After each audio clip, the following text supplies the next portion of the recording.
Kahit na maganda ang nilalaro ngayon nitong Magnolia Chicken Templados, ay kinokonsider pa rin nila yung magiging future ng kanilang koponan. Dahil kung kayo'y fans ng Magnolia, alam na ninyo na hindi na bago yung magandang umpisa ng Magnolia. Kaya nga sila tinawag na intro boys dahil kadalasan maganda umpisa kinakapos pagdating sa quarters at sa semis.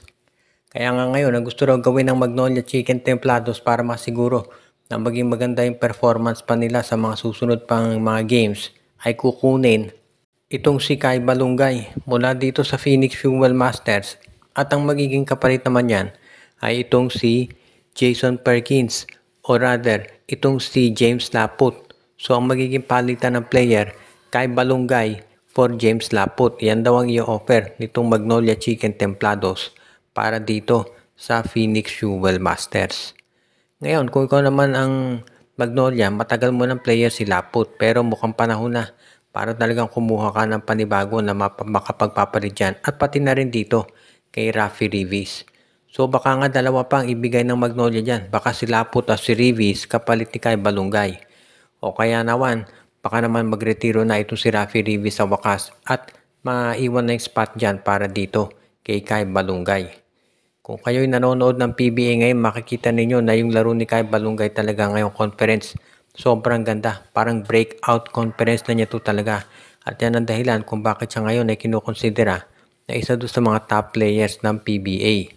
Kaya naman abangan natin kung ano magiging resulta nito para dito sa Phoenix Fuel Masters at dito sa Magnolia. Kung sakaling mapunta si Balungay sa Magnolia, malakas at bata pa yung Twin Towers nila, si Lucero at si Balungay, at magdodominate yan ng matagal-tagal na panahon dito sa PBA.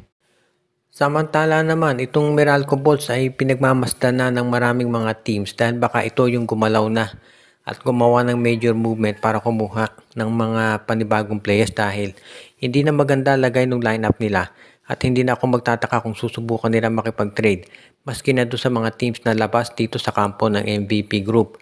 So huwag tayong magulat kung sakaling itong Meralco Bolts subukan makipag-trade dito sa Converge FiberX, dito sa Northport Batangpier para makuha naman nila itong si Joshua Monson. Si Joshua Monson kasi bagay yan na scorer na pwedeng ibigay dito sa Meralco Bolts at ang magiging kapalit naman yan si Bong Quinto. Alam natin na si Bong Quinto matagal na yung ginagamit na player nitong si Coach Luigi Trillo. Paski na nung si Norman Black pa humahawak dito. Pero mukhang kinakailangan na ng pagbabago nitong Meralco dahil hindi na talaga maganda. Palagi silang natatambakan ng malalakas na teams ngayon sa PBA. Kaya sa tingin ko pwede na kunin nga nila itong si Joshua Monson for Bong Quinto straight up na trade.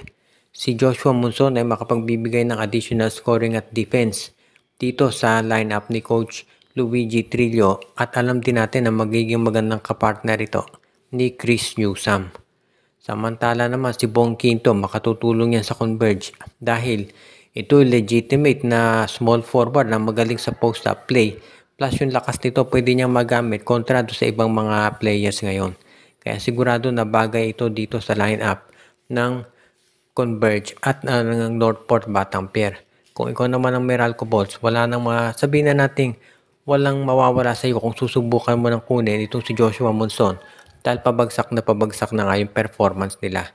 Kung makukuha talaga nila itong si Monson, baka magkaroon ng tinatawag na revival dito sa Meralco at gumanda pa yung tsansa nila na talaga naman na makabawi na dito.